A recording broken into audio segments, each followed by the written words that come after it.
มือก่อนหันซื้อมองปลาซิวมาให้พ่อนะทุกคนมือนี้พ่อก็เลยโทรบอกให้ว่ามากินปลาซิวด้วยมือนี้นะพอมาฮอดนาปุ๊บพ่อก็สิจัดการมาใส่มองเลยได้บาทนี้นะพ่อสิเอามองไว้อีกฝั่งนึงนะทุกคนมัดติดกับกกไม้แล้วก็ย่างไปอีกฝั่งนึงแล้วก็เอามองจุ่มลงได้บาทนี้จุ่มลงบ่ฮอด5 นาทียกขึ้นมีป่ามาติดแล้วบาทนี้บ่ได้ว่าขี้โม้ได้ทุกคนเอาลงบึดเดียวนึงก็ได้เลยได้เพราะว่ามันมีป่าอยู่แล้วนะอันนี้มันเป็นมองปลาซิวเนาะมันตามันที่เนาะมันก็เลยได้แต่ปลาซิวทุกคนมึงไหมบ่เคยมาใส่เอาปลาซิวจักเทื่อได้ทุกคนในนี้นะลองมาใส่เบิ่งละป้าได้บักหลายนึงมึงไหมพุ่นนะวิธีเอากับบริยากบริษาอย่างนะทุกคนถ้าฮูแบบนี้ก็ซื้อมาให้ตั้งแต่โดนๆแล้วแหละป้านี่ทุกคนได้อยู่บ่โลนึงนี่ป้าเดี๋ยวเราไปซ่อมเบิ่งนำกันเนาะบอกพอว่าป้าขึ้นมาแบบนี้นะในบ่อในหนองนี้ส่วนหลายเลี้ยงปลานิลเนาะทุกคนแต่ว่าบ่ค่อยได้กินดอกโดนสิได้บอกให้พ่อเอาขึ้นมากินหรือว่าตึกกินเทื่อนึงเวลาลงทุนอย่างไปว่าสิขายว่าสิอย่างนั้นทุกคนบ่พอได้ขายดอกพอแต่ได้กินมาเบิ่งปลาซิวดีกว่านี่ทุกคนพ่อบอกว่าเอาห้อยไว้นี่ก่อนนี่มันจะออกง่ายแล้วก็สั้นๆแบบนี้ป้ามันหักออกเองมึงไหมตอนทำอิฐนี่ก็ยังกุ้มใจอยู่เลยว่าสิแกะจังใดเบิดผ่า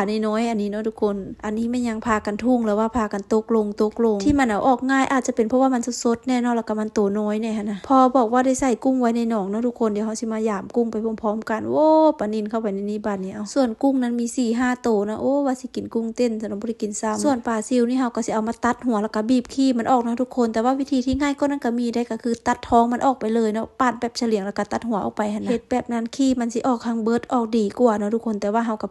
บ่อยากให้มันเสียปากไปหลายนะก็เลยตัดแต่หัวมันแล้วก็บีบเอาออกเฮาสิเอาเกลือใส่ลงไปในปลาซิวแล้วเฮาก็สิคั้นนะทุกคนแต่บ่ต้องคั้นแห้งปานใดเดี๋ยวปลามันสิมันเอาเกลือใส่แล้วก็คั้นแบบนี้เพื่อให้เกล็ดมันหลุดออกนะทุกคนขี้มันก็ออกไปนำแล้วก็บ่ได้ล้างน้ำเดียวด้วยล้างไปหลายๆน้ำเลยจนกว่าน้ำมันสิขาวสิใสพุ่นแหละเพราะว่ามีกี้นี่เด็กๆมาบีบซอยนะทุกคนบางตัวก็บีบขี้ออกบ่เบิดนะสาวแว่นก็ต้องได้มาซ่อมอีกเทื่อนึงล้างให้มันแบบบ่มีขี้เลยทุกคนส่วนเกล็ดนี่ก็หลุดไปจนเบิดเลยนางล้างจนว่าน้ำใสพุ่นนะใส่กิ่งดิงแบบนี้แหละแล้วก็พ่อแล้วบ้านนี้นะส่วนพ่อบอกว่าเราสิมาดั่งไฟให้มื้อนี้บ่ได้มาเฮ็ดก้อยมาเฮ็ดหยังเนาะทุกคนว่าสิมาเฮ็ดมกปลาซิวกินไปบ้านนี้ก่อนสิไปมกปลาซิวเฮาก็สิไปเก็บผักในสวนก่อนว่าผักหยังใส่ได้แน่นี่อุ้ยผักซีตั้งแต่ปลูกไว้ได้ไซส์จักเทื่อนึงเพราะว่าส่วนหลายนี่สาวแว่นก็บ่ได้ค่อยมักกินได้บ่ค่อยได้มาเก็บกินดอกเนี่ยผักซีเพราะว่าบ่ค่อยมักปานใดแต่ว่าก็พอกินได้อยู่แล้วก็เก็บหอมบัวหอมป้อมไปนำแล้วก็สิเก็บผักไปลวกกินกับน้ำแหนมไปเบิ่งก็มีแต่ดอกผักกาดสอบนี่แหละทุกคนที่ยังหลงเหลืออยู่เก็บหลายรอบแล้วนะมันก็เลยบ่ค่อยงามปานใดว่าซีฮื้อแล้วก็ปลูกอันใหม่อยู่เก็บพักแล้วก็ยังบ่จบเด้อเฮาสิไปเอาใบ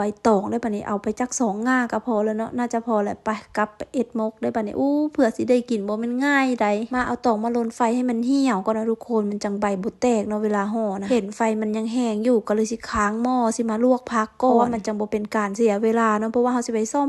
ผักมาหยังอีกปรุงเครื่องอีกเพื่อสิได้มกนะใส่ใบอีตู่ทำด้วยทุกคนมันจังหอมแต่ว่าแว่นเก็บมาได้น้อยเดี๋ยวนึงบาทนี่ก็สิมาซอยหอมซอยเหี่ยวไว้เนาะทุกคนนี่ตัดบ่ต้องให้มันน้อยปานใดหั่นประมาณนี้เลย2 นิ้ว3 นิ้วไปโลดพอเตรียมของทุกอย่างแล้วเฮาก็สิมาปรุงเครื่องได้บัดนี้ทุกคนใส่แป้งนัวลงไปหลายเติบแล้วก็ใส่เกลือลงไปน้อยนึงใส่ปลาแดกลงไปใส่น้อยแซ่บน้อยใส่หลายก็เค็มคนทุกอย่างให้มันเข้ากันเนาะจากนั้นก็ใส่ผักลงไปเลยแล้วก็คนอีกหอมให้มันเข้ากันเลยพอคิดว่ามันแซ่บมันนัวเข้ากันจบเจือแล้วเฮาก็สิมาห่อได้บัดนี้เอาลอกใบตองออกก่อนเนาะทุกคนป๊าดใบตองบ่ได้แล้วว่าเอามาแต่2 ต้นสิพอบ่เนาะบัดนี้เนาะแต่ว่าบ่เป็นหยังดอกเนาะบ่พอก็ย่างไปเอาอยู่ในสวนนี่แหละมื้อนี้เฮาบ่ได้เอ็ดมกเลยเอ็ดนาบกับหมกอันเดียวกันบ่แน่ใจคือกันใบตองพัดน้อยปลาพัดหลายเนาะย่ามันเนาะห่อไปรถบ่ต้องสวยบ่ต้องงามบ่ต้องหยังเนาะเฮาเอ็ดกินเองบ่ได้เฮ็ดขายแม่บ่ว่าตอกอยู่แจ๋หน้าซอกจังได๋ก็ซอกบ่เห็นเนาะก็เลยได้ปาดเอาก้านกล้วยเนี่ยมาเอ็ดตอกมัดพอมันอยู่ให้มันอยู่จบเจือเลยทุกคนจากนั้นก็เอามาย่างไฟเลยบัดนี้ป้าตอนย่างนี่มีกลิ่นหอมออกมานำเป็นตาแซ่บขนาดอันนี้ก็น่าสิสุกกันแล้วทุกคนพุ่นน่ะป้าเป็นตาแซ่บขนาดเลยมาซิมมึงแล้วก็แซ่บแท้บาดนี้แซ่บคนปานนินอีกบาดนี้พ่อแม่ก็มากินน้ำเด็กๆก็มากินน้ำน้องเชอก็กินบาดนี้ป้าทุกคนบอกว่าแซ่บค่ะว่าบ่แซ่บแล้วย่านสาวแว่นบ่เฮ็ดให้กินอีกนะเบิ่งทรง